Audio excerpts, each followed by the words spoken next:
welcome to day 2 of God is a Geek's Game of the Year Deliberation podcasts. Yesterday we gave awards for best re-release or remake, nicest or biggest surprise, and biggest disappointment. That podcast is in the books. Those awards have been given. Today we have 3 new categories: best new IP or game series, best story, and best sports racer or fighter. Let's waste no time. The same people from yesterday are here: Adam Carroll, Chris White, and Gary Bailey. Stop. Hi. Cool, blimey. Sup indeed. See, that with your accent sounds like you're telling me to drink up. Okay, well, I have this time. I have got a Peroni. We're not sponsored, but if they want to... Oh, that'd be great. Just reach out. Just reach out. You're not allowed it, though, are you, Ads? Are you... No, I can. Why couldn't I? I thought you weren't allowed wheat. No, not wheat. Yeah. I'm see, when I became a vegetarian, I just said, well, I can't have them both going on here now, so... I just went back. So you're like, this is going to hurt me, but I'm doing it. Yeah, I'm doing it for a better cause. Do you know what, man? I can respect that. Last year, best new IP we gave to Horizon Zero Dawn, which is not a shock. We also second place Mario & Rabbids, Hellblade, Cuphead, and For Honor made up the list. But this year is a very, very different list with an awful lot of independent games here. So let's go down that list, which we have to whittle down to top 5. 12 games we have: Octopath Traveler, Onrush, A Way Out, Dead Cells, Iconoclasts, Sea of Thieves, Moonlighter, Yoku's Island Express, Into the Breach, The Messenger, Mutant Year Zero, Road to Eden, and Vampire. There you go. Wow. I feel like, I just want to jump in and say that I feel like I know what your one's going to be, Adam. Say it, and I'll say if you're right or wrong. Okay, Into the Breach. Dead Cells. Still wrong. Just stop guessing, because eventually you're going to guess all of them. No, I'm going to do that for every category from now. I should have done it yesterday. Damn it. Oh well. This is a strange category because you can't know for sure that there's going to be loads of games in this series. I think the thing is, the spirit of this category, I believe, is that whereas you get so many sequels now. Yeah. This is an award for the kind of new thing, the new, maybe it's got unique ideas, but it's just something different. It's a new series. Yeah. Yeah, basically the best original game or sort of thing. Yeah.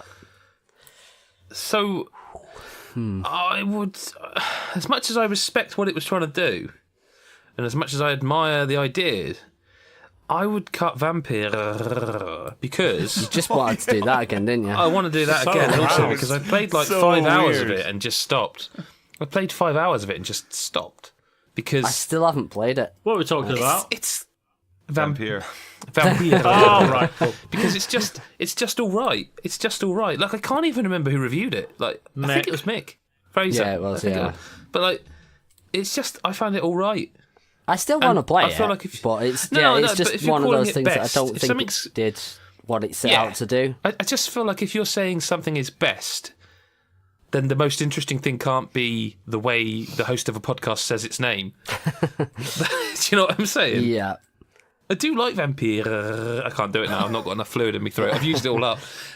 He did tell you Gargle to some stop. Peroni. Hang on, I will. But that'll make me belch, and no one wants that. Well, I want that, but the listeners don't want that. I'd be happy to cut Vampire. Sorry, what game? I'm not doing it. Well, I don't know what game you're talking about. If you you don't can pronounce do it right, how am I ever going to know? Can you not? Can you roll your tongue? Is anyone else going to have a go at it? No, I can't. Worth the Patreon dollar alone, that. Vampire. I mean, Vampire. that sounds like a weird cat impression. I did not expect this podcast to go like this. Vampire. Chewbacca. That's not bad. That's not bad. That's pretty damn good. Right. Oh, that's really good. That one was excellent. Wow. Okay. So Are we cutting it? Yeah. I can't remember. Yeah, let's cut it. I've not even got past the neck of this Peroni, and it's gone off the rails. Okay, so we're down to 11 games. I'd cut Yoku as well again because it's like a great fun. Again, pretty much as I said in yesterday's, it's like great fun idea and everything. But I just don't think it did enough to be like a top 5. But how unique is it? I mean, it is very unique. You But talked yesterday about. I still don't like, think it's a pinball top game. 5 looking at some of the ones on this list. I mean, if you're not going to argue it, I'm not going to fight for it because I played 2 hours of it and thought it was decent, but I knew I wasn't going to finish it. Yeah. I just hate anything to do with Postman. We all know this. So, Very unique idea. Did some great stuff, but if you're cutting that, then The Way Out has just got to go straight away for my money. All right, here we go. Ding ding. No, A Way Out was excellent. Best. I think it was a very smart game, a lot of fun, and I really enjoyed it. I thought it was a good new IP. But best. No, but it's definitely top 5 for me. Definitely. Okay, so do you want me to stick that one in bold for your sort of early choice? Yeah, that's fine. Okay, but is anyone going to argue Yoku's? No. Okay. I mean, I'm just going to say right here, if anyone wants to cut into the breach, I will cut you right now. And I mean with a knife, not off a list. Yeah, that's got to stay. That game's amazing. I've heard that's actually discounted on Switch. Like, I need to get that. I need to get that game again. Every time someone mentions Into the Breach, I just think, what I've a never game. played it. What a video game. I remember being on the Chris. pod and you guys were talking about it. I remember Chris Hyde did That's a amazing. guide on it just before he joined, and he loves it as well. It's some game I that need to is. get on It's brilliant. What about Onrush? Because we know it's not getting another sequel. We know that game that it exists as it is. It was unique. It was interesting. I suppose it doesn't stop it being what it was that year. I mean, it's an exceptional idea. Just the amount of... it's not a racer, but it is a racer. not. It's It's a weird. Overwatch if It's a Overwatch really was a racer. weird thing that you can't really put it into a genre. But again, it's kind of like there's others on this list that I'd keep above it, even though I loved that game. The thing about this list is there's a lot of very, very good games on it. Oh, God, I'm going to be Adam Carroll here. Adam, I'm going to suggest we cut The Messenger for the same reasons we cut it the other day. I'm not going to argue. Like I would have said, I'm just going to repeat myself if no one else is going to say it. That's the thing. It was almost... It actually really pisses me off. Like it's actually a big disappointment. Like, Yep, I'm cutting The Messenger, unless anyone can argue otherwise. I cannot argue. I haven't played it, so I can't. What's this Mutant Year Zero? That's the game that I most want to play right now. Everything I've seen of it, it looks like it is my jam. It is an XCOM game, but where the world you walk around in it's isometric, and you exist in that Gary, world. you were telling me about Yeah. this, weren't you guys? I think. Yeah. Right. And yeah, I mean, I played it recently on stream, and it's very good. I think it's because I played it pre-release, and then I played it obviously when it came out, and I'm certain they've made it harder. Yeah, I've heard a lot of people say it's to hard. the point I'm up where for that. some of it might be a little bit too much. But I mean, it's not about the difficulty of the game. But it's a really interesting world as well, because it's kind of like I think they call it a post-human world, because essentially humanity has pretty much killed itself through nuclear war and stuff. And what's left is kind of mutants and the odd human. And your starting characters are a duck and a pig. Well, like only anthropomorphized, but you can't call it best new IP because it's not a new IP. It's a new game, but this exists in other places. I believe there's board games. I know what your number one is. isn't it really a best new sort Sorry. of game IP though? Aren't we really? Sorry, I just really clicked there. Adam Cook was going for it. All right. But I haven't played it, so it's hard. I mean, I'm not going to argue for it as a Yeah. top 5 in this list. I know I keep saying that, but it's kind of the point. So if we cut that, then Yeah. we've got 8 games. Chris has already nailed his colours to the mast with A Way Out. Adam, Gary, is there a... Mine is Iconoclasts. Okay, I knew that, but I Yeah, had to ask. I mean, it was either that or Sea of Thieves, to be perfectly honest. So I'm going to say Sea of Thieves. I knew it. You didn't. I You said honestly it was Dead expected you Cells. to go Dead Cells. Yeah, So I'm going to say right now that Dead Cells, I think, is a game a lot of people are going to be listening to these podcasts and goes, how come you're not fighting for that? The thing is, right, I played so much of Dead Cells last year that by the time it hit release, I played it, but it was almost like playing it to be like, oh no, it definitely is still really good.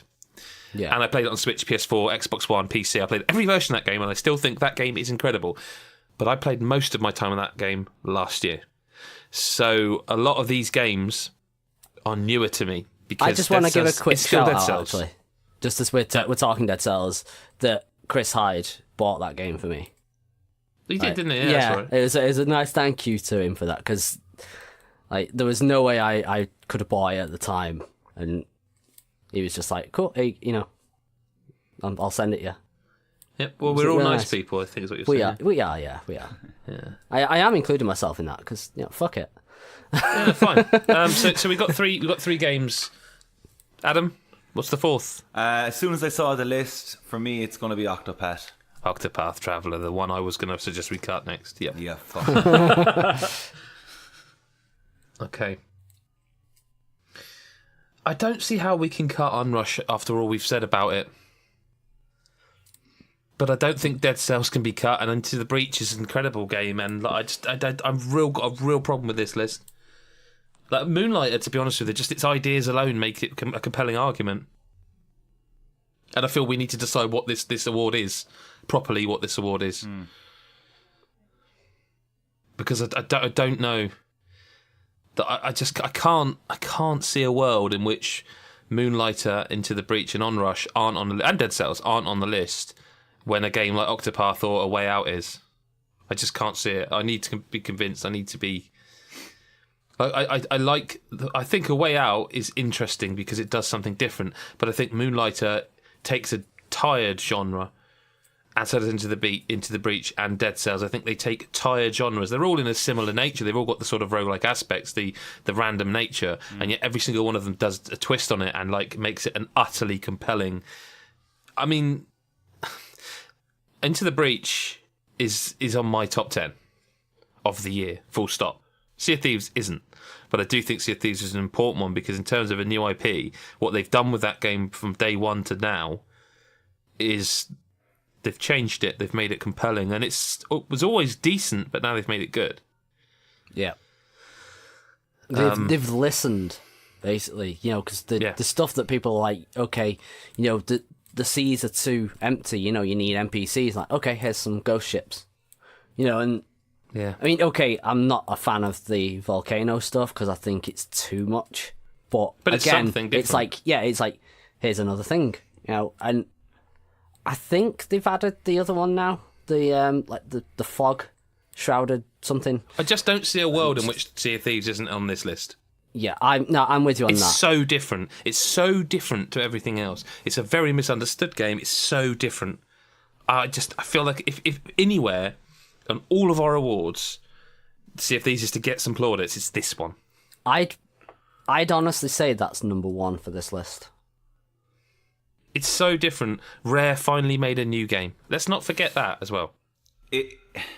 I completely agree, even though I haven't had an opportunity to play Sea of Thieves, but I've seen enough of it. And, like, if we're going down this route, I think it's like Sea of Thieves is definitely number one, and number two is definitely A Way Out. Yes, Adam. But A Way Out is a third-person action-adventure game that basically requires co-op. But It's the way it does. Yeah, it's the way it does it. I think it's just how it's done. It is newish. Like it's definitely newer than Octopath, even though I picked that one, and it's definitely newer than Iconoclast. Like, See, Octopath, I think is a great game. I really don't think that makes this list. That's personal opinion. but I got obviously. top 5, and it's my personal opinion. So, but no, this is what I mean. Like, it's like Iconoclast, which I'm currently playing and really enjoying. It definitely borrows from quite a bit, and I don't think Iconoclast makes this list either. I'm going to just say that no, right but here. I'm saying Octopath doesn't really. But I don't know. They just It's made by one person. and the art. Dead Cells isn't made by a huge team either. One I think person. Moonlighter yeah, might be and one person. Just how well it's made. Into the Breach is one person, isn't it? I'm not sure about that. I'm googling now. I think it's just when you look at Sea of Thieves, you definitely look at it and go, "What's that? That seems different or new in a way." Like it definitely has its own vibe, and that's why it's number one, definitely. But when I saw A Way Out when it was announced, I was like, oh, "That's pretty cool." I don't know. I couldn't really think of anything there and then that it reminded me of. I was just like, "Oh, the way it's just designed to be played was different and new." So, and it's. I mean, if we are going for the whole, if this is a new IP, but only if it's doing something completely new, Yeah. then I will agree that Iconoclast can go off this list. I'm not happy because Iconoclast is possibly my favourite game of the year. Bloody hell. If not, it's at least top 2. Right. But if we kind of have to define exactly what this. It's just a new IP that we enjoy. I don't think it necessarily has to do anything new. That's it, yeah. It's just that's why Adam likes the look of A Way Out and Sea of Thieves, just because it does offer something new. Yeah. I don't think it necessarily has to do anything different, but that adds to it for Adam. So I think I kind of have to defer to what we're definitely going for this category. You know what? The thing is, though, if you're just saying best new game, then that's basically a game of the year list. I feel like best new IP is a new game that comes into a genre and changes things up a bit and is brilliant at it. And that logic, you could actually say Sea of Thieves doesn't quite fit the bill, but also does. I think A Way Out is. I think in the spirit of the awards, I think it warrants being on the list. I just don't think it. I don't think it's quite successful at what it tries to do. Like I think the idea is good, but I think so much of it is bodged. And I think we discussed this at the time because I feel like the person behind it, Joseph. No, it's not going to come to me. Joseph, someone had a grander scheme for it, and like the voice work isn't very good. It's a bit clunky. Like some of the stuff you do in it is like the scene Chris and I did a video where it's basically he's distracting or looking out for a guard while I take a toilet off a wall. Like it's kind of not far off a Quantic Dream game, but it's done in a unique way with the camera and the co-op. But I just don't think it's fully successful. And like I think Chris gave it a 7. I think, yes. Which suggests to me that he also at the time felt it was good, but again, not wholly successful. Whereas for me, a game like Into the Breach, it just fucking what a game! Like everything it does well. It's perfect. I would say it's in terms of strategy games. It's borderline perfect. I feel like Sea of Thieves is just so unique. Like there's no games doing that. There's no games that make you feel like a pirate, and that's mad when you think about what games are. I think Moonlighter is worth a shout because again, it turns that genre on its head and does something that makes you go, "How come no one's ever thought of this before?" Like all these dungeon crawling games, but now you're doing, but you never get given a reason for why you're doing it. Really, outside of say the Zeldas or even the Darksiders, like you're never given a reason for why you're in Rogue Legacy. It's just historic. In Moonlighter, you're doing it because you're a shopkeeper, and to make a living, there was you have a reason. to go and, I now can't remember it. In what? In Moonlighter, there was a reason. I can't remember. No, but the reason is because you're a shopkeeper, and no, you it was need like to go he and do wanted things. to... No, I know there's an overall, but you know what I mean. Yeah, but like, it's so unique, and I was like, how did no one think of that before? But I'm not sure it'd be in the top 5. As good as it is, That's fair enough. I think because its gameplay is still kind of the same as everything. Like A Way else. Out, it doesn't quite deliver. Not quite. Like, if they were to make a sequel, I mean, they've updated it loads since. I keep meaning to play it again. I'm okay with Moonlighter going. I just really want to give that game a shout. Yeah. So I'm going to cut Moonlighter. So that's which leaves us with 2 to cut. Are we kind of picking the game for kind of taking influence, and just? Well, it's a general feeling, isn't it? It's a feeling of this is something new that is brilliant, or does something. Why not just going to Octopath for a second, like the battle system. It's turn based with the job system, though, isn't it?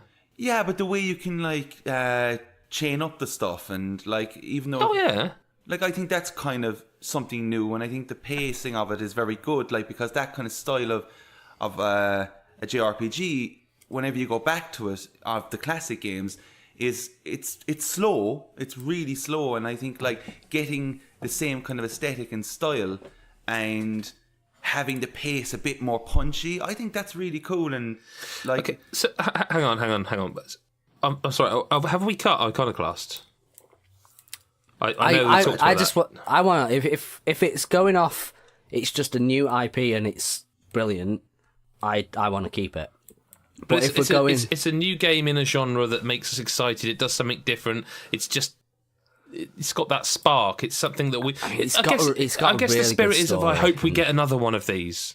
I mean, I think its art it's style hard is to very spoil unique. because to spoil. Is it? Because I don't think I think it it kind of could is. have a sequel. Consider. No, but I don't mean definitely a sequel. I just mean I hope we get more of this in some way. Like the developer does something similar. I'd love that. You know, would you want an Into the Breach 2? I don't know, but I hope we see more from that developer like that. You know. Yeah, but I don't know. I'd keep Iconoclast above So the Onrush reason I ask that, right? and You're Dead above Cells Onrush. and Dead Cells. Wow. Dead Cells is good, but honestly, Dead Cells stands out in a genre that is literally. It's still a roguelike. So's Into the Breach. So's, you know. The thing No, about like Into the Breach does new things with the strategy element. You think of all the stuff like by moving I units. think calling out Dead of- Cells just a roguelike with the combat as tight as that game's got is I just think that very harsh. technically it's still just a roguelike, though. I don't think. But what does Iconoclast do that it just technically isn't I mean, another retro-looking a action lot of platform? a lot of it is it's a great action platform game, but it's also got a really good, mature story to it that completely kind of goes against its like the way it looks. You don't expect it, and it goes places that you don't expect. And it was such a well, it's not in that category, but it was such a big surprise for me. And again, like I say, it is still up there as possibly my favourite game of the year.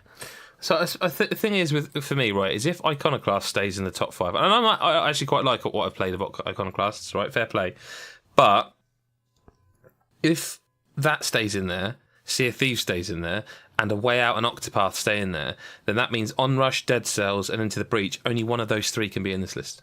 And to me, that is fucking insanity. That is absolute insanity. That Dead Cells, Onrush, and Into the Breach aren't populating a top 5 best new I mean, IP. we're going off majority, aren't we? So if other people are but arguing we're also against going off Iconoclasts, passion, then No, but please. it's also about how strongly you believe in something. You know, remember the speeches from last year that they do hold weight. It does have to count. You know, there's 4 of us talking, and if one of us is like, this has to be there, then we have to find a way around that.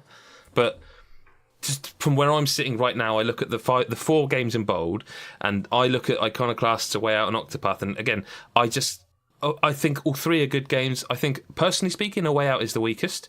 Really? Octopath, I don't think quite makes it on a list like this because I just don't feel. Although I like it, if Octopath and Iconoclasts and A Way Out are on the list, that means Onrush, Dead Cells, and Into the Breach can't all be on there. And just again, personally speaking, I think that's crazy. But it's not my list. We have to cut 2 games from this list. That's where we're well, at. can we? Okay, then I'm really willing to just quickly discuss that Octopath situation. Like what is it that you're not seeing that it warrants? I think Octopath is a really good one of those games. Yeah. It's on Switch, which meant you could play a bit more of it because if someone took the telly, you could just play it handheld. I played most of it on TV mode, but despite the fact it does everything really well, I feel like some of the characters are weaker, some of the dialogue's really good, some of it's not. I feel like the battle system is the king. The battle system is the best part of that game. The story is, I think, very generic. Each one of their stories is just, we've seen this story in another Square Enix game or wherever, and we've just used it in this one. The battle system's great.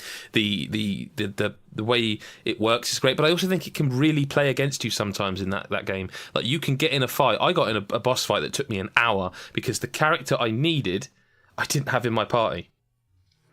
Okay. The skills I needed, you know what I mean? Because it's a rock, paper, scissors thing, isn't it, in that game? Person is weak to this, use that person.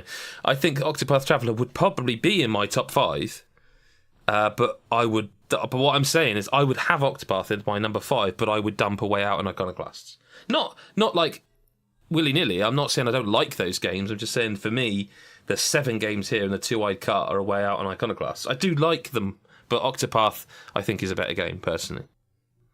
So I'm not actually arguing with you that Octopath is a bad game. No, I'm not saying it shouldn't be on the list. Because the thing is, I actually, like, where's the list? I'm actually a big fan of Dead Cells. I haven't played Into the Breach, but I've heard such amazing stuff. But yet again, I'm not really into that style. And then Onrush, well, I have played, and I've said my piece on that on the previous episode. But like, that's my if Onrush isn't on this list, I feel like we've yesterday's stuff, the way we talked about Onrush, I don't see how it can't be on this list. We've almost backed ourselves into a corner. No, that's the thing. It can be. It's on a this brand new list. game from a long-running developer with a unique twist. Like everyone said of that game, there's nothing else like this game. And maybe in some ways that's why it failed. Again, because though, nobody could go, oh, it's a racer. Oh, it's a shooter. It's so different. But is this best original idea or best new IP? You know, that's the thing. It's best that new we IP, need to, but that encompasses all of those things. And I Yeah. still feel I know, Onrush is to one me, of those new things. IP is just an original game. You know, it doesn't have to be an original idea. It's Well, IP just- is intellectual property, so it's the same. You're arguing. We're arguing over terms. What we're saying is best new original idea, isn't it? It's intellectual property. That's But like I said, that doesn't necessarily mean that it has to be something that nobody's ever done before in terms of the gameplay mechanics. No, but I feel like that does come into it because I feel like Iconoclast is good at a lot of things, but for me, then you're arguing for it to be best game of the year, and that's not what this list is. No, it's one of my games of the year, but I'm not. Yeah, I'm just saying that it's one of my favourites, and I would have it above Onrush personally. And I mean, I know nobody else will, but I would have it above Dead Cells as well. See, the hard thing about this is the ones that we're talking about, such as like Onrush, Octopath, Dead Cells, Iconoclast, and probably Into the Breach. They all borrow kind of like elements that we've seen before. So it's kind. They're all. I feel like they're all kind of even, as opposed to like Sea of Thieves and A Way Out. Or I know, Adam, you're saying you're part with A Way Out, but I just personally think that they stand out. And then the rest, you see, are kind of all a bit... I think it's more of a personal thing that we just like this game that we're picking because we just like it. Because I don't think... So what are you cutting? What are you cutting then? Which of these... The 7 games, which 2 are you cutting? Let's try a different take on this. Which 2 are you cutting? Hang on a second. I'm gonna unbold everything and we can... So we'll go around and we'll see which gets the most votes, and then we'll see where we sit. Because otherwise we're going to spend a whole day talking about best new IP. If I'm looking at best new IP, I'm probably going to have to say probably Iconoclast and Octopath probably go. Okay. But that's... sorry, what was it? Sorry, Iconoclast and... Octopath probably. Okay. Okay. See, I haven't played Into the Breach either, but I've heard like, and I know what it's about, but I just haven't played. You see, so but you voted for Octopath as your keeper, so sure, you can't vote to cut Octopath because surely. I see Octopath. I'm just being brutally honest in the sense that like I'd love to keep Octopath, but I think it's just because it's my favorite game on this list. Okay. But the thing is, I know it's not doing something all that new. It does a few small things, but that's just to people who play these kind of games, you know, that they'll probably notice that. But it's not doing anything crazy new bar its art style. I think the art style is very unique. It's a lovely looking game, actually. It really is. It is so good, but it is taking a lot from Final Fantasy 3 and stuff like that. So as a best new IP, I love it as a fan service kind of game in the genre. Yeah. But it's... So, okay. But you're, just to be clear... Just for the obviously, I am putting it out there. I'm just like I'm being real with the choices of it. Okay, like. no, okay, good, okay. Gary, yourself? Well, if we are going that route, then No, you don't have to go by what Adam said. He's going by the way he wants to. You can go by the way you want I to. kind of, I think it should be at least consistent. Then I would go Dead Cells and Iconoclast. You're cutting your favourite game.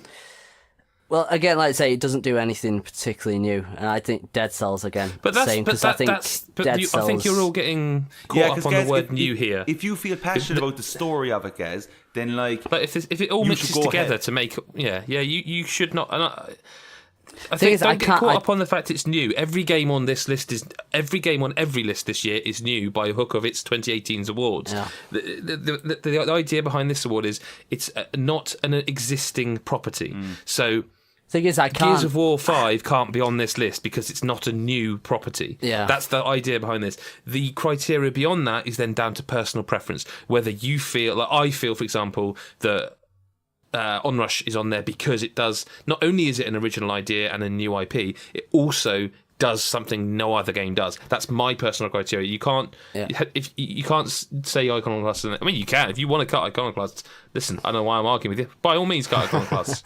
I kind of don't want to, but I also don't want to vote Octopath just purely because I haven't played it.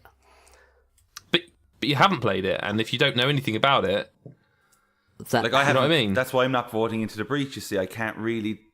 It just makes no sense. It's annoying because if I did, then I'd probably be like Into the Breach, and then I could save myself Octopath. But you should. That's what you should do. These should be the ones you want to cut off, and then we get to the discussion. It's a general discussion amongst us who've played this, obviously, and like you make a point by saying, Adam, like the story isn't all that strong. Whereas that Gaz thinks the story in Iconoclast is strong. But in Octopath's defense, there's 8 stories running at once. I don't think any one of them's very good, but that's not the point. There's You know what I nothing mean? really that like you haven't like. I do like some of them, but it's nothing groundbreaking. Say for a game of that length, like if the game from start to finish delivered this, like holy shit, this story is blowing minds, then it'd be up there, like But I can't is it just not give doing something new in its the way you're playing each story individually, and then I guess like they all come together? See, that's the thing. Like the 3 elements would be like probably its art The style, combat, the art style, the story layout, and probably the combat. That's really the 3 big things. But are they as impactful as like? I don't know. The rest of the list is my thing. Like I don't know. No, I'm going all backwards on myself. It's so hard. I will take Octopath and Dead Cells off that count and come back to you at the end, Adam. Right. Gary, come on. What are your 2 to cut then? I mean, I have to say definitely Dead Cells. Okay.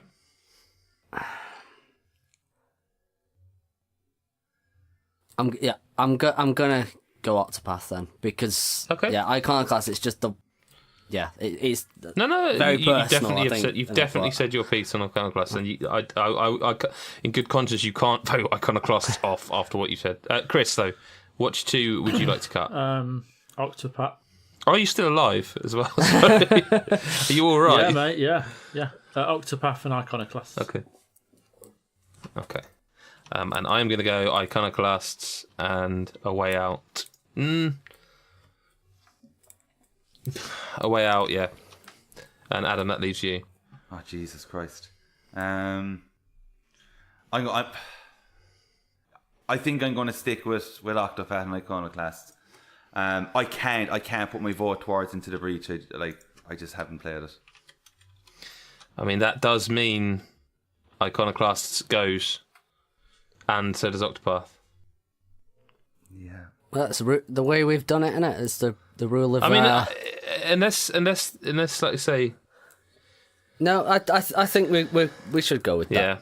yeah, we're going to be here all night. Although it's the team vote, innit? It's the team's list. It would be right to just say, just because you like it, we have to keep it. It doesn't work that way. Right, so who wants to start trying to make some sense of this top 5? I mean, I think by virtue of my votes, I put Dead Cells at 5. CFA is definitely first. Yeah. Yeah, I think that's a lock. Mm-hmm. Either Into the Breach or Onrush second. Oh. Okay, I agree with Onrush. I agree with Into the Breach at 3. And I'm happy with Onrush at 3. 2. That's why I'm happy with that. That you've just obviously listeners, you've got no clue. They can't see, no. I'm happy. I with feel that. like Dead Cells But- and Onrush should swap. But no. Do you know what? No, I think that's fair. And I think you're right. I agree with you, Chris. Yeah, I think considering your argument before for Onrush being in this list, full stop, I think I'd be that, being a hypocrite. Yep. I'm happy with that list. We've gone from sort of. chaos to order in the space of It's a weird list because I don't feel like anyone's actually really that happy with this top 5 full stop now. I think we are just we're all. It's almost bittersweet because, especially for me and Adam, the ones that we chose initially have gone, but again, it's not our list. When it comes to the point of if we make, we do our own lists, that's fine. And again, this isn't even, like you say, it's not a Game of the Year list. This is just new IP. Mm-hmm. Just before we leave this category, are we all definite on Dead Cells being 5? I'm not, but I think it's doing stuff that Rogue Legacy already did. No, the combat. It's no, not. man. See, the thing is, right? I'm going to put out there the tightness of Dead Cells. I don't think that it's any tighter than Rogue Legacy. I thought Rogue Legacy I think you're out of your mind, man. Rogue Legacy is an amazing game, but Dead Cells is as tight as side-scrolling action games come. It wouldn't work if it wasn't the tightest possible. It could even be. It wouldn't work. The game wouldn't work. It would be a 2 out of 10. The game's built around every single weapon you can collect being as tight as the last in its own way. The upgrading of the damage you can do has to be tight. Obviously, it doesn't work.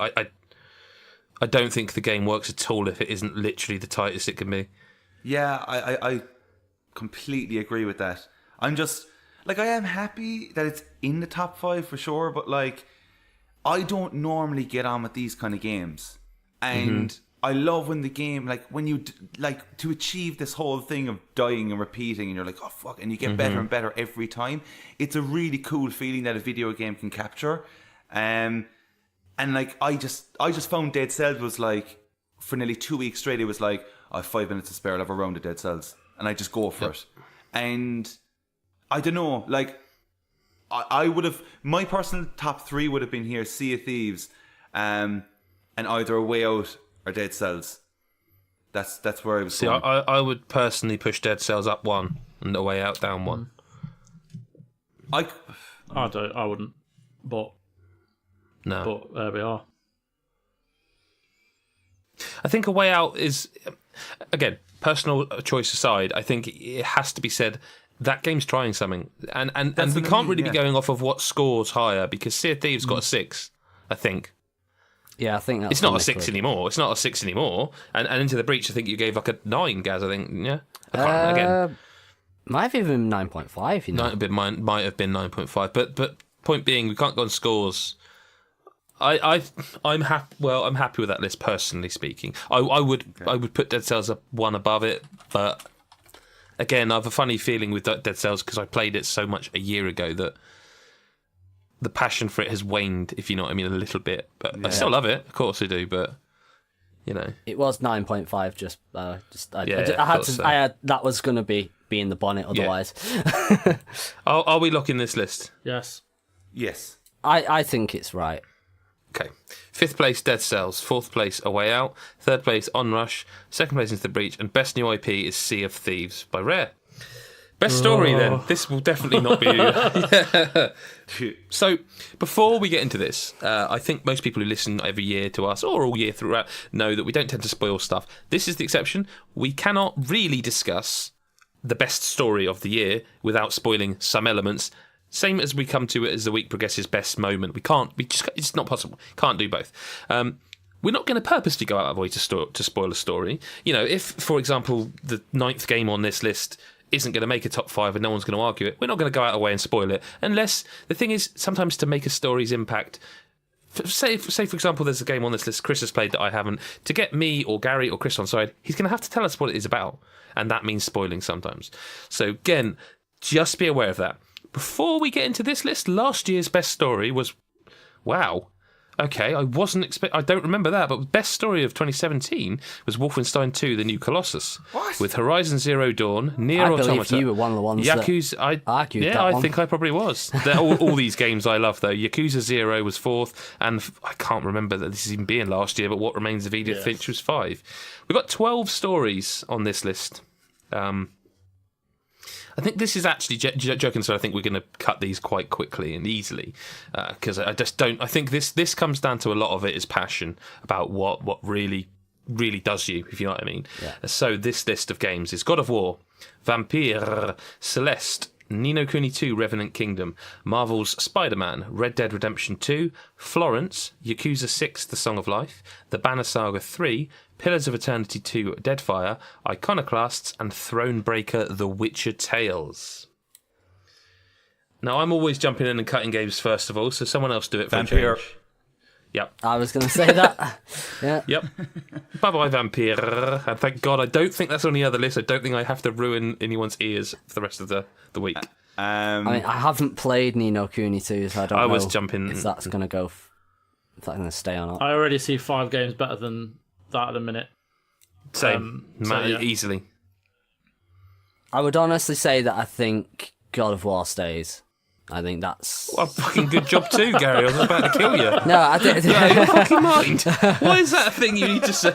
Oh, I honestly think one of the best stories this year needs... Gaz, just for a minute, like I was thinking he's lost his mind. He's going to suggest...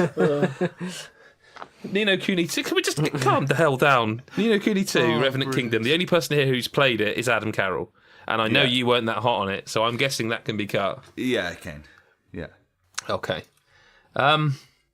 There's a couple of games on this list. Yeah, Very quickly say that I know there's like a couple of listeners who are a fan of Ni no Kuni 2, and I know that they enjoyed it. I'm delighted that happened. I just want to clarify, even as the only person who's played it on this podcast right now, it just didn't hit it for me. The story just... I've had it installed on my PS4 since it came out, and the other day, a few weeks ago, it would have been now, I finally deleted it because I was like, I'm not going to play it. Yeah, the one is just, it has too much of a big place in my heart, and same. That's all I want to say. It's just it's cool, but not amazing. So there's 1, 2, 3 games on this list that I believe are probably good stories, but I haven't played any of them. And so I'm going to just say the name of the games and see if any of you want to keep them or not. Again, bear in mind this can only be 5 games, and those are The Banner Saga 3, Thronebreaker, The Witcher Tales, and Pillars of Eternity 2 Deadfire. Haven't played any of those 3. The Banner Saga, literally the whole series, is a game that one day, again, we talked about it yesterday, pause the world, I want to play through those games. I do believe they're good, but of course it is a threequel, so I need to play the previous 2, so I haven't played 3. Thronebreaker, The Witcher Tales, I'm sure it's good, because they usually write good games, but I can't personally see it hanging with the 5 games I've got on my list, and Pillars of Eternity 2 Deadfire I just know nothing about. So they're 3 that jump out to me to make easy cuts, but I haven't played them, so it's up to you guys. Yeah. I'd cut Pillars of Eternity. I mean, it's a cracking game. It's got a great story, but I can see, probably 5 there that I'd put above it. And if you're, okay, that's gone. I'll be honest, I put it on to kind of add to the number, and it's kind of one of the many that I forgot was this year. No, that's good because you get to give it a little bit of its props and say, look, hey, it made the shortlist. Yeah, I mean, we've not forgotten it. It's one of those games that people should play. I mean, it isn't out on consoles yet, is it? No, the second one. Yes. Oh, I don't know. The first one is. I know it's coming to consoles, but I don't think it's actually out.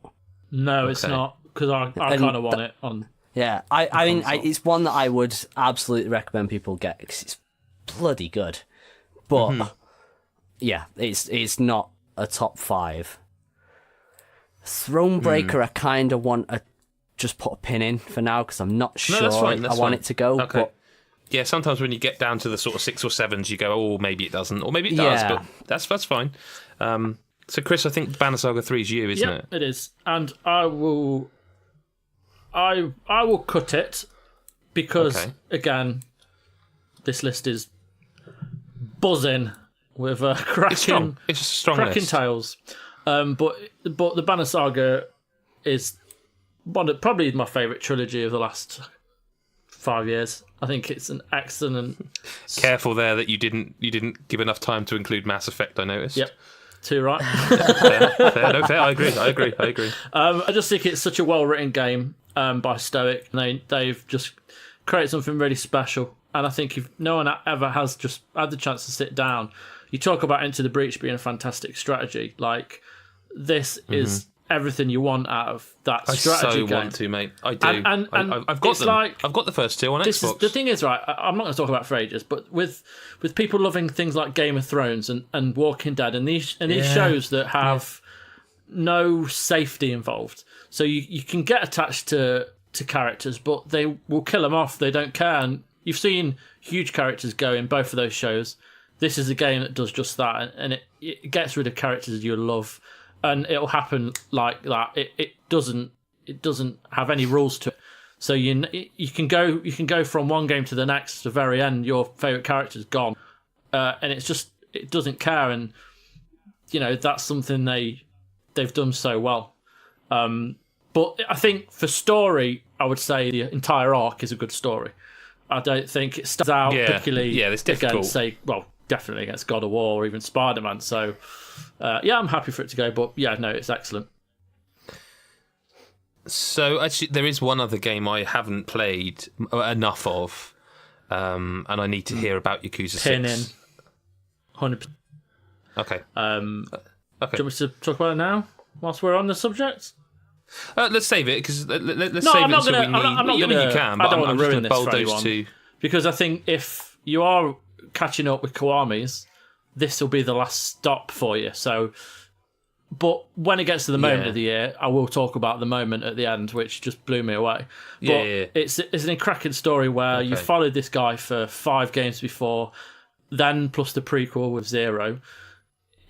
It's a completely new side of him of Kiryu that you've not seen yet, and he's having to deal with being a granddad essentially, watching over these people who are like children to him in this new town that he goes to, and then looking after, oh God, what's the name? The girl he's looked after from the start. Is it Harumi? Haruto? Yes. Harumi, let's call. I'm really sorry if that's not. But then he's looking after her little boy called Haruto, he knows nothing about, and he doesn't know who the father is. And Haruka, yes. And he follows this tale about I googled that, by the way. I'm not going to pretend. Oh, you should have done. But it's just the whole, and then the actual plot behind what's cracking off, what's going on in the game is excellent. But it's a really personal story that we haven't seen before, and it rounds off the series very well. So I think it's a great story. Okay, pin in that. I don't know anything of Florence, I'll be honest. Ooh. That's one that I kind of need to hear about. I don't know this one. I know the name, obviously, but It's a wonderful game. Like, okay, so straight up, this was like the game I played the day I was moving to Canada. So my emotions were like an all-time high. Like, I was there, and I remember playing it on the plane and just being like, yeah, this is it's mainly just a story. Like, it's not a gameplay game as such. You're basically. I think you're forgetting the conversation puzzles. Oh, I suppose, yeah, sorry. Where they go on their first date, and so they go on their first date. It's an iOS game, and they go on their first date and they're chatting away, and the dialogue bubbles for them are a puzzle, like a jigsaw puzzle that you put together. There's like 5-6 pieces, and you put them into the bubble to make the conversation. And once you fill that, the words come up, and as they carry on the date, those puzzles get easier because they are more at ease. Florence is more comfortable with Krish, and like the puzzles then become like 2 and 3. At the end, it's literally 2 blocks of puzzle, one left, one right, because they become comfortable as the dates progress. It's very clever, clever. I think that the thing about it is, obviously the protagonist of Florence, like, it's her whole story. It's just a real life story, and the thing is, this isn't. It's very mundane, isn't it? Yeah, but this isn't a story just about like the growing of a woman. It's the growing of just a human. And that's just straight up. Everyone has been through the situations that she's in some way, shape, or form. And I just think how it explores all these themes and feelings in a game that only takes probably an hour at most. It's half an hour, mate. It's less. There It took you me go. half an hour. Half an hour, and you're literally after touching so many like areas. It's super, super strong and super important. And when it comes to the story, Florence is definitely a strong contender. Like I'd have it in my top 5, but I feel like I'm going to struggle to get it past Yakuza and Thronebreaker, if I'm honest with you. But going back to what Chris just said with Yakuza, like from what I played of 6, like I've played 0 and I've played Kiwami and I've played a good chunk of 6. The story in 6 is actually the best I think that I've played so far. I think it's really entertaining. Like I think the whole baby situation is very funny, but like really touching at the same time. I think it's really cool. But I haven't finished. So what the are we whole cutting? We need a game to cut here. We need 3 to cut. I'm going to say probably Thronebreaker, even though the story yeah. is amazing, probably in it because it's Witcher. Yeah, I mean, it's. I'd probably go because it's along the lines of what Chris was saying with Banner Saga. It's like this is a proper Game of Thrones style story. The way it's told is spectacular, but yeah, I don't think it is gonna be in the top 5 with some of the things I'm seeing here. Okay. So I can be happy with that. So 2 still to cut. I'm going to ask a question now. I'm going to throw devil's advocate out here, and I'm going to ask you, because I believe that all 3 of you guys are more knowledgeable on the subject, which is why I'm asking. It's no malicious intent. It's on my list, actually, but I'm going to ask the question. Is Marvel Spider-Man a good story? Yeah.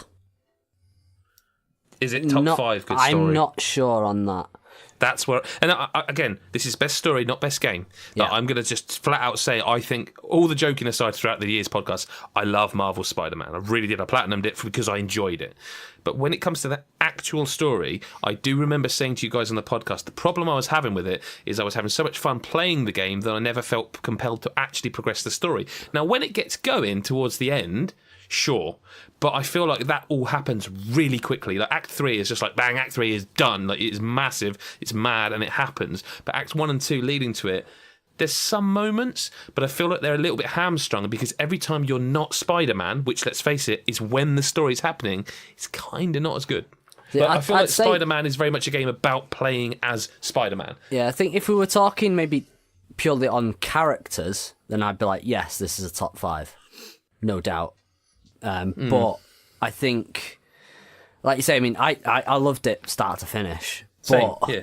Bar the things I've mentioned, but you know what I mean. yeah, but I mean, there are some issues with it. I mean, some of it's gameplay, some of it's story, but there's definitely a little too much building, and I think there might be there is a bit too much reliance on you knowing Spider-Man.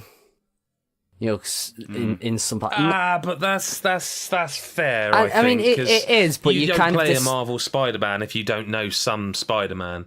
But it was almost You know? too much, if you know what I mean. You know, like some of it is like, okay, you too don't... much nodding and winking. Yeah, a little bit. I mean, some of it is good because it's some of it's good because it's fan service. You know, it's acknowledging this. But I think, guys, we need to get into spoilers here. I think this is the first time we need to spoil stuff. Finally.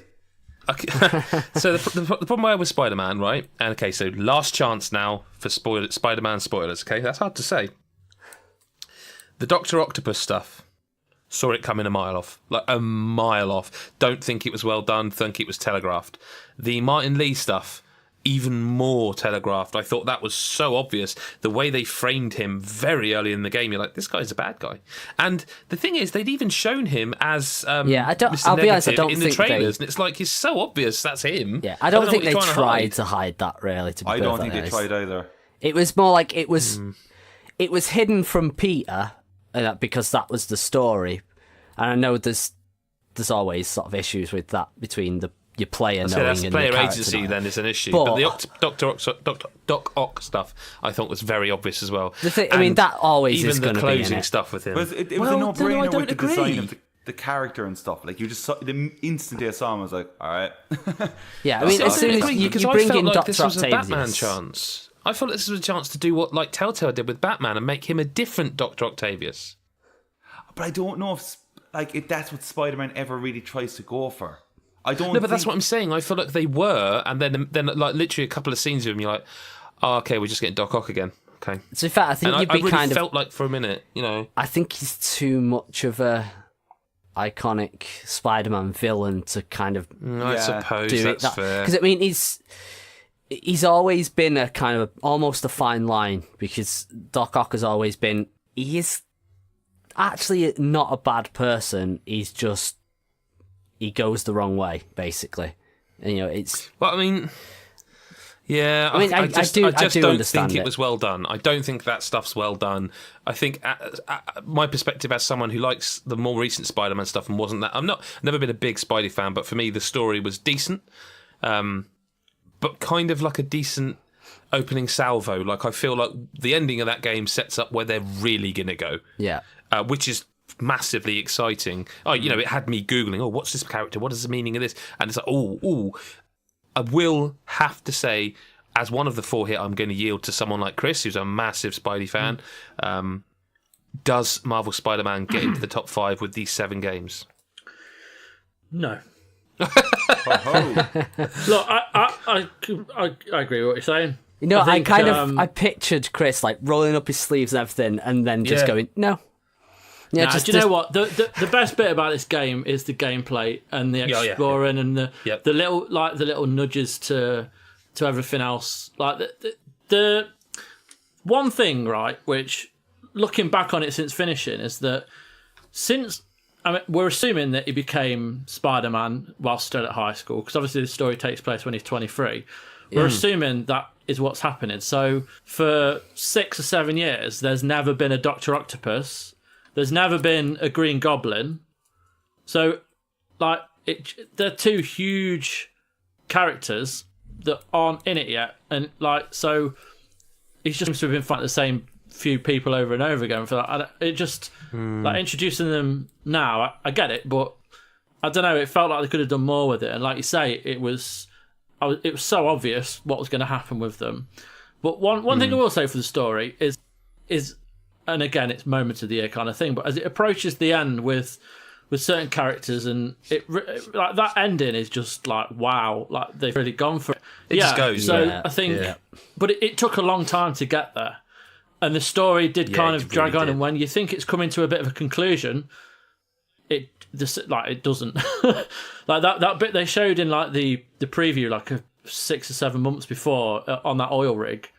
I was assuming that was going to be like the end, like or near the end, and then nope, you've still got the whole Dr. Octopus, you know, threatening the city with this devil's breath, which was just a stupid name. But yeah, I just think it it dragged on for a bit. However, that wasn't why I was playing. I was playing because I just loved playing. Yeah, I should say I'm with you there, that like none of the fact I don't think the story is amazing takes away from what is an amazing fair play game. to them for writing But this, because it is different, and they in some sense they have done what Telltale did with Batman. They've given characters different backgrounds and stuff. They've just not been as bold about it. But it's still a good story. But when you look at this list and see God of War and, you know, Red Dead and so on, yeah, I would say not top 5. Okay, I'm cutting in 3, 2, 1. But I got Spider-Man's cut. Oh, no. Oh, sorry, mate. Which leaves us with God of War, Celeste, Red Dead 2, Florence, Yakuza 6, and Iconoclasts. And Iconoclasts is here because of Gary and Gary alone. I don't think I can argue it, being perfectly honest. But I've not played Red Dead 2 fully, so I can't I say think whether Red Dead 2 has to be on this list. That's because it. I'm not arguing against it in any way. I'm just saying I've not played it, so like I've only played the first chapter, so I can't. Yeah. And from what you're saying about Florence, I think Florence is an interesting one because in terms of just like, is it the best story ever written? No, but it's what it does. Yeah. The story is part of the game. The game is part of the story. They don't exist separately. It's one of those things where to liken it to, do you know when like you finish the first Red Dead and Dead Man's Gun starts playing and you kind of just sit there with the controller and your head just drops and you're like, shit, I've just seen something. yeah. Florence is like that, on a far more mundane level. Like, it literally tells the story of a young woman who, and I'm not arguing it for be top 1, 2, 3 even, but it just tells the story of a young woman who's maturing, who's growing, meets someone, they fall in love, they have an argument, they get back together, they argue again, they fall into a repetition like we all do in our lives. They just fall into the mundane, the same old, and then it falls apart, and there's no happy ending. There's no, well, there is kind of a happy ending, but it's just so real. It's very moving. Yeah, it just feels really real. Like, I think it's number 5 on the list for me, personally.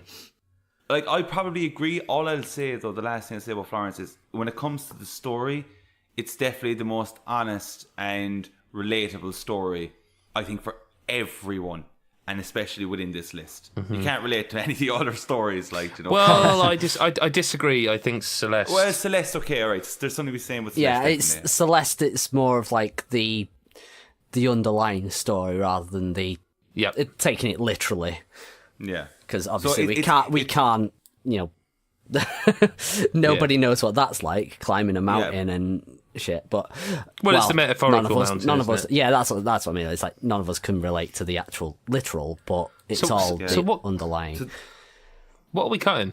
There's 6 games here. I think I think we're going to have to go with Iconoclasts. Because, I mean, I personally think it's up there, but I'm going kind of off what you guys think as well, and I know that it's not going to make it. I don't want the same thing as what we had with the yeah. I mean, Iconoclast it's a brilliant story. It's unexpected because it's a big story. I find it's slightly marred by some of the silliness of the characters. See, that's what I like. Because I didn't like that. I felt like it was committing to this deadly serious social commentary, and then there's this kind of. It's almost like it's kind of I suppose it's like an anime style. You know, you get that's fair. You kind of accept a bit of the slapstick and stuff like that.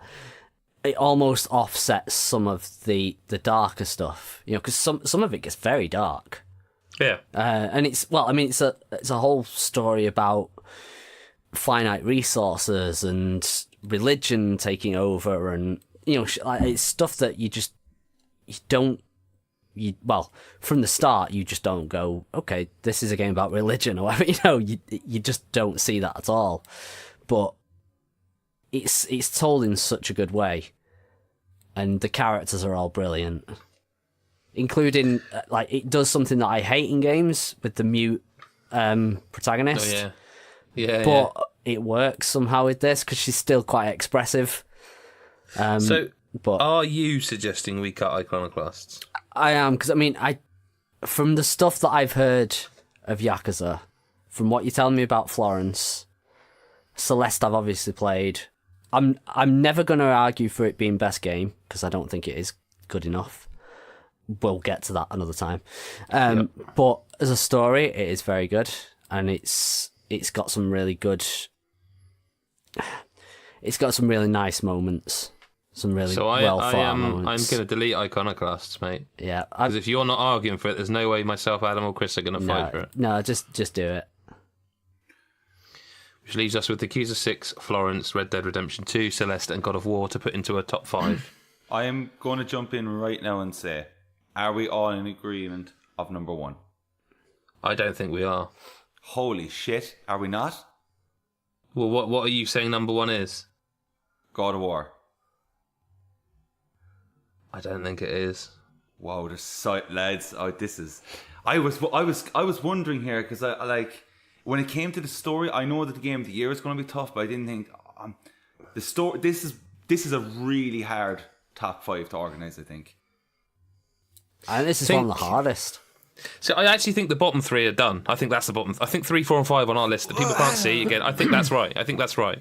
It's number 1 and 2. I think I've been, obviously we plan this stuff a long time in advance. The lists are propagated through the year until we're like, right, okay, we're ready to go. It's the right time.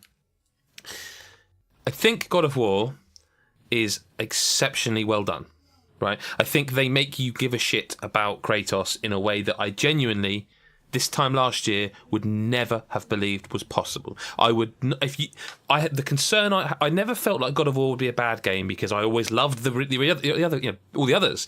What I did think they would have trouble doing is how the hell do you take Kratos? That character does not fit 2018. It just doesn't. That character does not fit the way we think in game and we critically analyse video games nowadays. What Cory Balrog and his team did was genuinely unthinkable. How they made him work, how they made him. There were just enough glimpses of what he really feels as a father, as a widow. You know what he really feels. There are just enough glimpses. Widower. The widower. Sorry, you know what I meant. The lore and that. There's just enough of that just really grab you. And I know some people have gone, oh, the ending's not good. I think the ending's perfect. Like that ending, walking back away and just being able to carry on, is just exactly what I wanted. There are very few 30-hour games that can keep you for the entire 30-hour story. There are even fewer that when the credits roll and you walk back out into the open world, you go, God, I kind of wish there was more. I kind of wish there was more. And that makes God of War a truly special game to me. There is a scene in the game where his son becomes a prick. That is the only lull for me. However, to sustain it for the rest of the game is incredible. But the reason I personally struggle with this is that Celeste's message, Celeste's story, is something I hold very dear and will always fight for advocacy and mental health and feel it's so important to be able to discuss this kind of stuff that for me, I feel too tied to that to be able to honestly go, oh yeah, God of War, oh yeah, Celeste. I really feel conflicted on these two. But I just think Celeste's just talks about things, it just addresses things that no game does, or few games do. Especially not that kind of game, actually. I think that's kind of the interesting part. You know, that Dragon Cancer is a game about dealing with cancer.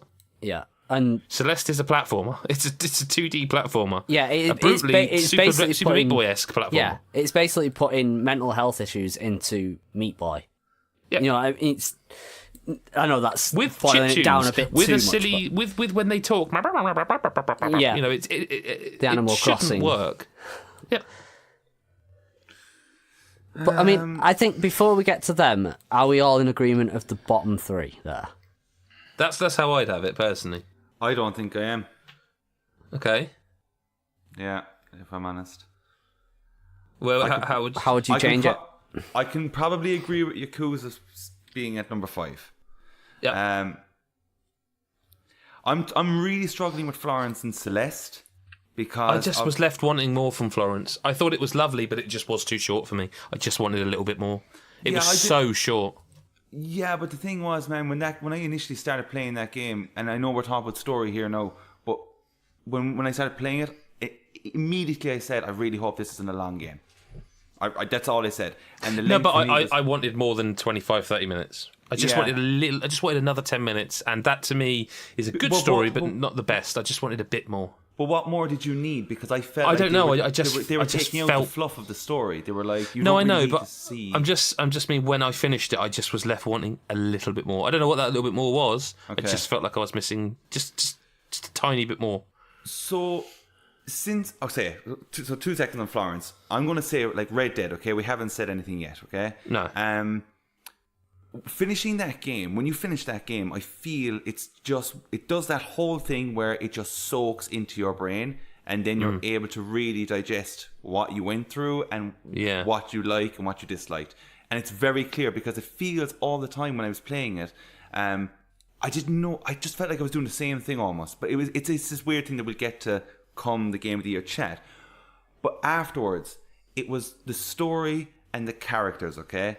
Yeah. I think I loved every single character except one. Go on. And that was just to do with someone's particular son, which I don't want to say. I know Gaz hasn't played it and stuff. But that was the only one. But every other character was so unbelievably strong, and it made me care about this, like... Yeah. insanely cool Western tale. And I don't think we've ever, like, I know we had it in Red Dead, we had it in the first one, but I think it is definitely one of the main strongest things of 2 is how those characters portray a Western tale. And I just think it felt unbelievable. I loved Arthur Morgan. I loved where his whole relationship went with Dutch and like all these things that were going about, like Arthur's actual, like we saw a big side of Arthur. Like we also got, I can't spoil it obviously, but that the last 2 sections made it so made it so nostalgic and made me care about that particular character once again. But just spending time with them, like the first time you do a mission, like with Sadie, like just spend it. That's the thing. Brilliant. I never once fast travelled, right? No. Never once fast travelled because I was like, I'm down for just cruising along here and listening to every bit of dialogue. Just listening. Yeah. Stick cinematic mode on and just listen. Yeah, and I was like, this is okay with me. Like, Same.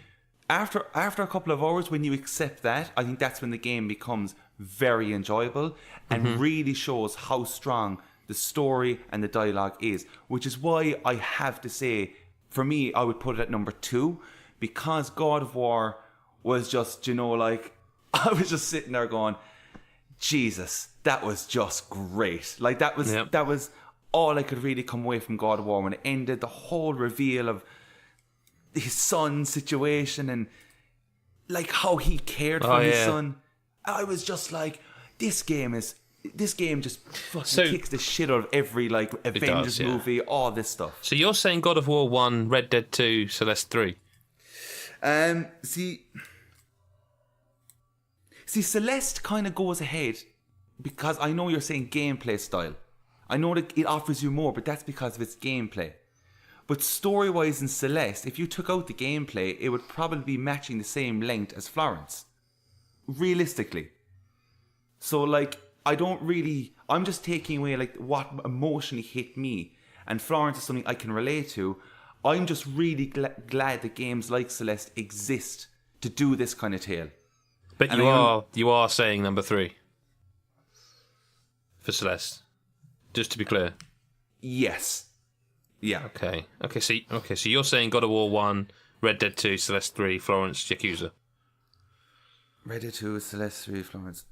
Yeah, I think I'm gonna go with that. Yeah. Okay, Chris. The only change I would make is put Yakuza 4th and Florence 5th, simply because I've not played Florence yet.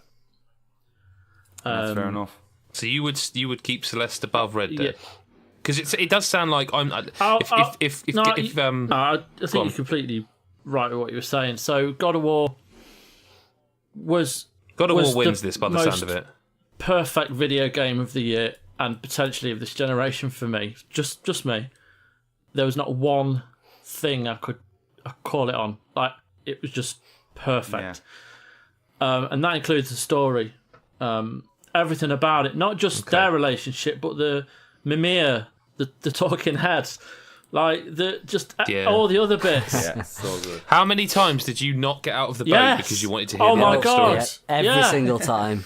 Every single time. And if you did get out of the boat, how many times were you so fucking happy that when you got back in the boat, you go, anyway, where was I? Genius. So that's definitely number 1. Yeah. Red Dead Redemption 2, from start to finish, is just unbelievable. Like, it takes a while, but you're introduced to these characters along the way of this journey that you can take as long as you want. I say as little as you want. It's still like fucking 50, 60 hours. But you can live in that game. You are a part of the West in 1899. Like, that is your life for 60 hours. So all these characters start watching a TV show for so long, you feel like you know them all. So, and all the kind of turns and twists in that story were brilliant. However, Celeste is like something I only played recently, so I've not had a whole year to kind of think about it and dwell on it too much. But I think in terms of making a game which deals with something as kind of something with such a stigma attached or whatever, it can be hard to talk openly about mental health to people because you don't want to sound like you're moaning about being sad all the time or something, and you feel like no one really understands unless they're there. And then there's different variations of mental health. When you play a game like Celeste that talks to you in a way you don't get spoken to like that in real life, like it kind of gives you hope and helps you out a bit, if you know what I'm saying. And it kind of it's a perfect metaphor. Like, keep going. Well, you'll get there. Like, you will get there. You will overcome it. You will be helped. You'll find a way, and it kind of constantly tells you that throughout. And it's a very kind of warm message to have when you don't always get that in day-to-day life. Like, not a lot of people understand it, whereas the people who develop this game clearly do, and clearly want to use video games as a way to help people that do suffer from mental health in the way they've put their story across. So I think Celeste definitely second, God of War first. So it sounds like Gaz is the deciding vote, because me and Chris are 1, 2, 3 God of War, Celeste, Red Dead. Adam is God of War, Red Dead, Celeste. So it sounds like Gaz is the deciding vote. I think purely from virtue that I only played the first few hours of Red Dead 2. And I have played Celeste and know how good its story is. I think I'm saying it stays the way it is now. I don't think Adam's going to be gutted about that. No, I'm not. Absolutely not. Okay.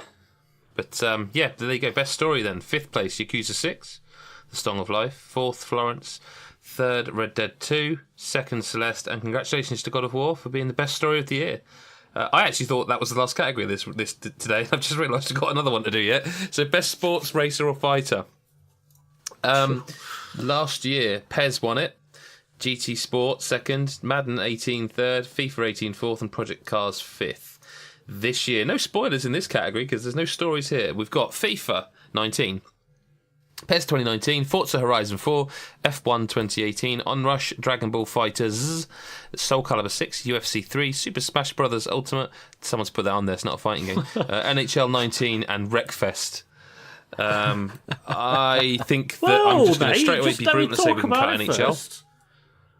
You keep cutting the ones on. I'm feeling very hurt. No, it's all right. I'm sorry. Well, all right, and let me change it then. I think we can cut Pez. I know. That is... It won last year. Sad. But to be fair, a game that was in the running for biggest disappointment.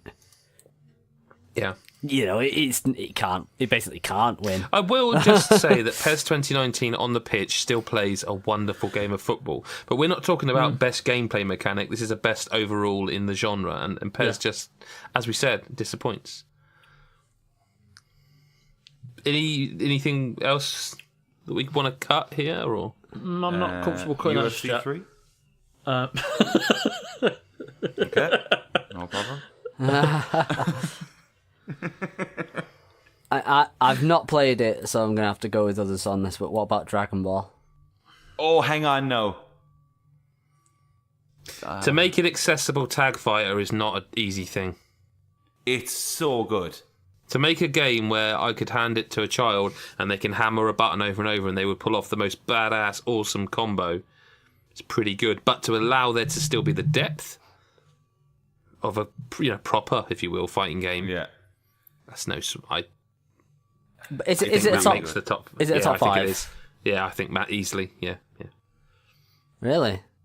Yeah, I think so. No, I'm not going to argue against. I think it's amazing. I mean, as a long time Dragon Ball Dragon Ball Z fan, it's really nice to just get a really good Dragon Ball game, and there's no caveats to that. It's just really fucking brilliant game. No, it's just excellent. What about Soul Calibur? I'd cut that personally because I've never really got on with the series, and I tried the story mode of this, and aside from the fact you can create characters with massive wangers, like the actual story mode bored me to tears with the amount of text on screen. I've no doubt it's a good game, but I've never quite clicked with Soul Calibur, and I do appreciate that it's very good. It's just not for me. But I think in the reason you cut Paz, we should cut this. Because you say the gameplay on the pitch is still excellent. It's the game, isn't it? Yeah, it's Whereas the overall. like Soul Calibur 6, they've added a lot to the combat, and there's a lot of strategy involved in a fighting game, which you don't always get that amount of kind of strategy in a fighting game. It's the story mode.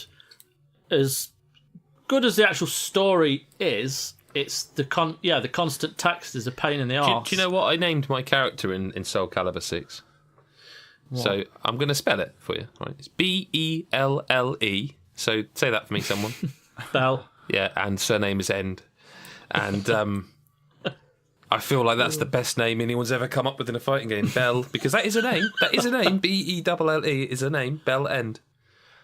That was a good name. It's a great name, mate. It's a great name. Yeah, it is. Still didn't like the story mode because it was just so much text, especially the weird bloke who just keeps alluding to things that he never actually fucking tells you about. Just tell me. Just tell me what you all didn't. Oh no. Oh, well, there's a story for another time. No, tell me now. So none of it wasn't voiced. No. In a genre which has like Mortal Kombat, Injustice. I mean, they did have voice acting in it. They did have like but that specific mode is text in it. Yeah, so you could basically play through every character's story mode. So if you play Tekken, it's very similar to that, where they've all got a section like where you just play through like a half an hour, 20-minute story. So like Geralt is voiced by Doug Cockle. Is that right? Yeah. He does the voice acting for him. And then all the other characters have got their. So there is, but there's like cutscenes really. Right, there's a couple, but it's all text screen with some like really nice artwork, but still it's still that. So yeah, that's the kind of only real voice acting in it. So cutting it. I'm happy to cut it. Okay, that's 4 still need to be cut. You can. I'm gonna say no. You go from it. I've waffled on. I was just saying, I'm going to go ahead and say that Forza stays. That 100% stays. Well, I'm going to fucking go one better, and I'm going to say that Forza wins. That's exactly what I was about to say next. So, too late, and we'll never know if you'll tell the truth now. You wound me. Do you know? All right, I'll tell you what. If people are waiting for a shock, I'll give you a fucking shock, lads. I'm going to say that Smash Brothers stays. I'm not shocked at that, actually. I can go further than that, Adam Cook, and say I put Smash Brothers number 2. Number 3, but no, number 4 for me. Because I think Forza wins as well. I've played a lot of that game over the last month.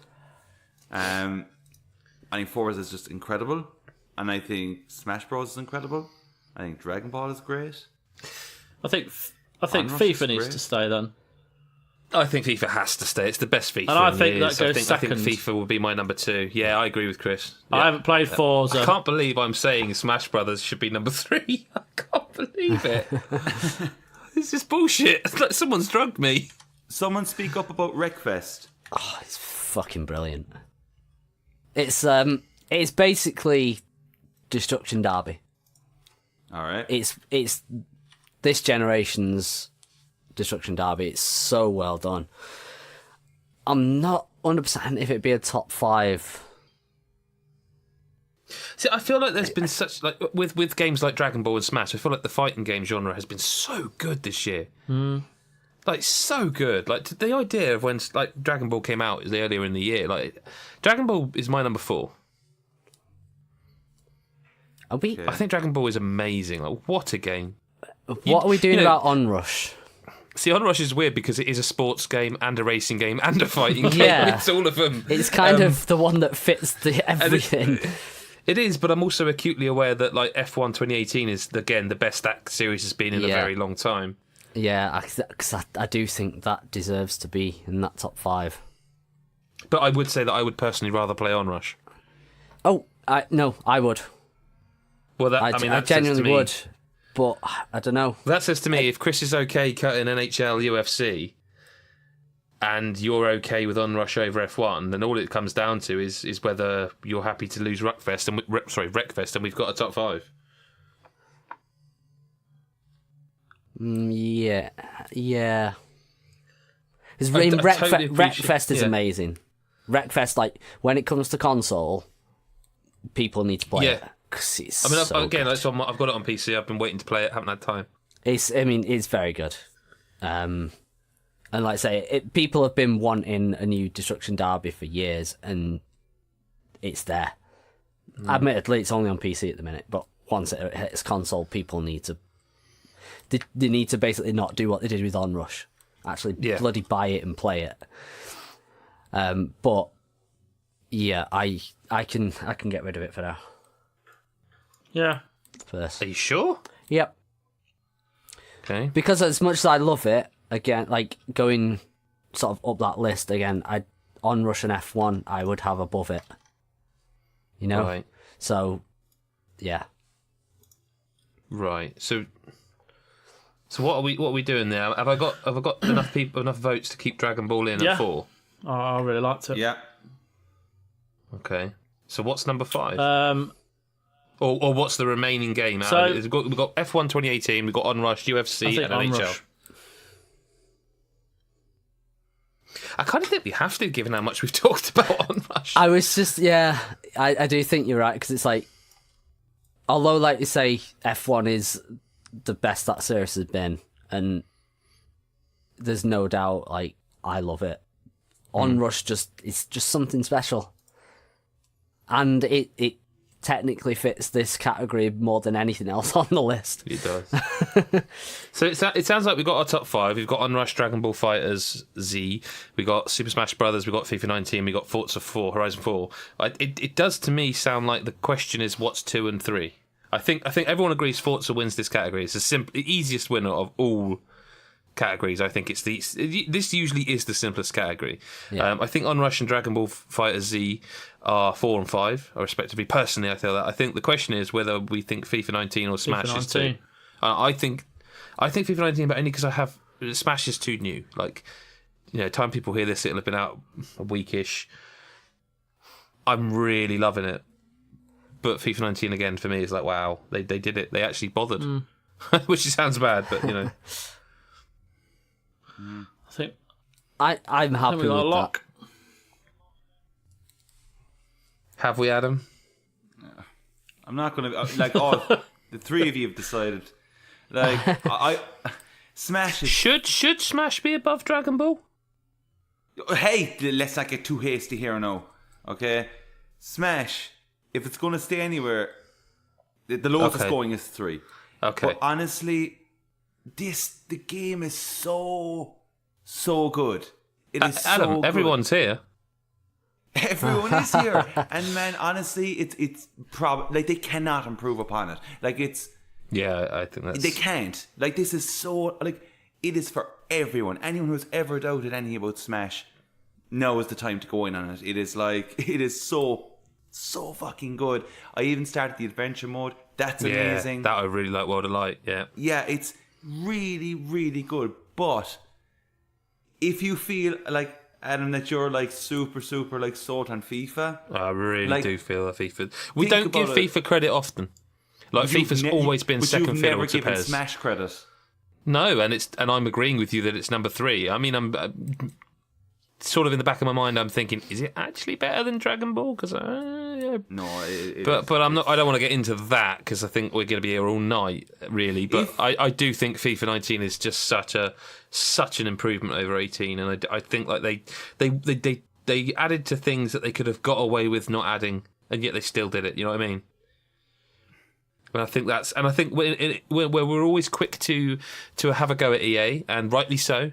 But I feel like credit where it's due. This is a phenomenal FIFA. Yeah.